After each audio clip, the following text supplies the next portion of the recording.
ക്രിസ്തുവിൽ വാത്സല്യമുള്ളവരെ, ആണ്ടുവട്ടം 19-ാം ഞായർ ദിവ്യബലി മധ്യേ നാം ശ്രവിക്കുന്ന സുവിശേഷ ഭാഗം യോഹന്നാൻ 6-ാം അധ്യായം 41 മുതൽ 51 വരെയുള്ള വാക്യങ്ങളാണ്. നേരത്തെ നാം കണ്ടതുപോലെ 5 ആഴ്ചകളിൽ യോഹന്നാൻ സുവിശേഷത്തിലെ 6-ാം അധ്യായത്തിൽ നിന്നുള്ള വചനഭാഗങ്ങളാണ് നാം വിചിന്തനത്തിനായി മാറ്റിവെച്ചിരിക്കുന്നത്. ജീവന്റെ അപ്പത്തെക്കുറിച്ചുള്ള പ്രഭാഷണത്തിൽ നിന്നുമാണ് ഈ വചനഭാഗം തിരഞ്ഞെടുത്തിരിക്കുന്നത്. ജീവന്റെ അപ്പത്തെക്കുറിച്ചുള്ള പ്രഭാഷണത്തിൽ യേശു പടിപടിയായി തന്നെ സ്വയം വെളിപ്പെടുത്തുകയായിരുന്നു. ഞാനാണ് ജീവന്റെ അപ്പം. സ്വർഗത്തിൽ നിന്ന് ഇറങ്ങി വന്ന ജീവന്റെ അപ്പമാണ് ഞാൻ. യേശു ഇപ്രകാരം വെളിപ്പെടുത്തുമ്പോൾ യഹൂദർക്ക് ഇത് അംഗീകരിക്കാൻ സാധിക്കുന്നില്ല. കാരണം തങ്ങൾക്ക് യേശുവിൻ്റെ രക്ഷാകർതൃത്വം അറിയാമെന്ന് അവർ അവകാശപ്പെടുകയാണ്. ഇപ്രകാരമാണ് അവർ പറയുന്നത്, യേശു ജോസഫിന്റെ മകൻ എന്ന്. 4-ാം സുവിശേഷത്തിൽ യേശുവിൻ്റെ ശൈശവ വിവരണമോ ജനന കഥ പാരമ്പര്യങ്ങളോ പരാമർശിക്കപ്പെടുന്നില്ല. അങ്ങനെയെങ്കിൽ യേശു ജോസഫിന്റെ മകൻ എന്ന സൂചന ഒരു വിരോധാഭാസമായി വായനക്കാർക്ക് തോന്നാൻ ഇടയുണ്ട്. ഒരു പക്ഷേ യേശു ജോസഫിന്റെ മകനാണെന്ന പാരമ്പര്യം വാമൊഴിയായി യോഹന്നാന്റെ സമൂഹത്തിൽ, in the community of John, നിലനിന്നിരിക്കാം എന്ന് നമുക്ക് അനുമാനിക്കാവുന്നതാണ്. സുവിശേഷകൻ യേശു ദൈവപുത്രനാണെന്ന് പ്രസ്താവിക്കാനാണ് ഉദ്യമിക്കുന്നത് 1-ാം അധ്യായം 17-ാമത്തെ വാക്യത്തിൽ. അതിനാൽ യേശുവിൻ്റെ ഭൗമിക കുടുംബം അവന്റെ സ്വത്വത്തിന്റെ താക്കോൽ കൈവശമാക്കിയിരിക്കുന്നില്ല എന്ന് ശ്രോതാക്കൾ മനസ്സിലാക്കണമെന്ന് സുവിശേഷകൻ ആഗ്രഹിക്കുന്നു. യേശു ദൈവത്തിന്റെ മകനാണ്. അതുകൊണ്ടാണ് യേശുവിൻ്റെ മാനുഷിക ഉത്ഭവത്തെക്കുറിച്ച് മാത്രം ചിന്തിക്കുന്ന യഹൂദർക്ക് യേശുവിൻ്റെ അനന്യത മനസ്സിലാക്കാൻ കഴിയാതെ പോകുന്നത്. യേശുവിൻ്റെ ഉത്ഭവത്തെക്കുറിച്ചുള്ള അജ്ഞതയിൽ യഹൂദർ പിറുപിറുക്കുകയാണ്. അവരുടെ പിറുപിറുക്കൾ ഇസ്രായേലിയർ മരുഭൂമിയിൽ പിറുപിറുത്തതിനെ ഓർമ്മിപ്പിക്കുകയാണ്. പുറപ്പാട് 15:24 ഒരു ഉദാഹരണം.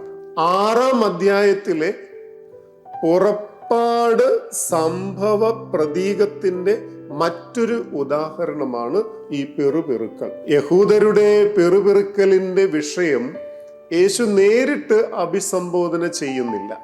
പകരം മുൻ പ്രഭാഷണത്തിന്റെ ദൈവശാസ്ത്രപരമായ കേന്ദ്ര പ്രമേയത്തെ യേശു ഇവിടെ അവതരിപ്പിക്കുവാനായിട്ട് മുന്നോട്ട് വരുന്നു. ജനത്തെ യേശുവിലേക്ക് അടുപ്പിക്കുവാനുള്ള ദൈവത്തിന്റെ മുൻകൈയും അവസാന ദിവസത്തെ പുനരുദ്ധാന വാഗ്ദാനവും ഇവിടെ നമുക്ക് ദർശിക്കുവാൻ കഴിയും. ദൈവത്തിന്റെ പ്രാരംഭ വൃദ്ധി വിശ്വാസത്തെ സാധ്യമാക്കുന്നതും അവിടുത്തെ പ്രവർത്തികളുടെ സാർവത്രികതയെ എടുത്തു കാട്ടുന്നതും ആയതിനാൽ യേശുവിൻ്റെ അവകാശവാദങ്ങൾ ദൈവത്തിന്റെ പ്രവൃത്തിയിലും സ്വത്വത്തിലും അധിഷ്ഠിതമാണ്. അവ യേശുവിൻ്റെ വ്യക്തിപരമായ വ്യതിചലനമാണെന്ന് കരുതി തള്ളിക്കളയാൻ പാടില്ല. കാരണം യേശുവിന് പിതാവുമായി അതുല്യമായൊരു ബന്ധമുണ്ട്. അതുകൊണ്ട് 4-ാം സുവിശേഷകനെ സംബന്ധിച്ചിടത്തോളം വചനമാകുന്ന യേശുവിലൂടെ മാത്രമേ വിശ്വസിക്കുന്ന ഒരാൾക്ക് പിതാവായ ദൈവത്തിങ്കലേക്ക് പ്രവേശനം ഉണ്ടാവുകയുള്ളൂ. തുടർന്ന് പ്രഭാഷണത്തിൽ യേശു ഒരു പുതിയ ഭാഗത്തിന് തുടക്കം കുറിക്കുകയാണ്. സത്യം സത്യമായി ഞാൻ നിങ്ങളോട് പറയുന്നു, എന്ന് സൂചിപ്പിച്ചുകൊണ്ടാണ് ഈ പുതിയ ഭാഗത്തിന് തുടക്കം കുറിക്കുന്നത്. എങ്കിലും 4-ാം സുവിശേഷത്തിലെ പരിചിതമായ ആശയങ്ങൾ ഇവിടെ ആവർത്തിക്കപ്പെടുന്നുണ്ട്. വിശ്വാസികൾക്ക് നിത്യജീവൻ ലഭിക്കുന്നു. യേശു ജീവന്റെ അപ്പമാകുന്നു. ഇവിടെ മാത്രമല്ല, മറ്റു പ്രഭാഷണങ്ങളിലും ദൈവശാസ്ത്ര ആശയങ്ങൾ 4-ാം സുവിശേഷത്തിൽ വ്യാപിച്ചു കിടക്കുന്നുണ്ട്. ഈ സവിശേഷമായ വസ്തുതയിലൂടെ 4-ാം സുവിശേഷകൻ സുവിശേഷത്തിലുടനീളം തൻ്റെ ദൈവശാസ്ത്ര വീക്ഷണത്തിന് സമന്വയം സൃഷ്ടിക്കാൻ ശ്രമിക്കുന്നു. യേശുവാകുന്ന ജീവന്റെ അപ്പം പൂർവികർ മരുഭൂമിയിൽ ഭക്ഷിച്ച മന്നയിൽ നിന്ന് വ്യത്യസ്തമാണ്. മന്ന ഭക്ഷിച്ച പൂർവികർ അവരുടെ പെറുപെറുപ്പിന്റെയും അവിശ്വാസത്തിന്റെയും ഫലമായി മരിച്ചു.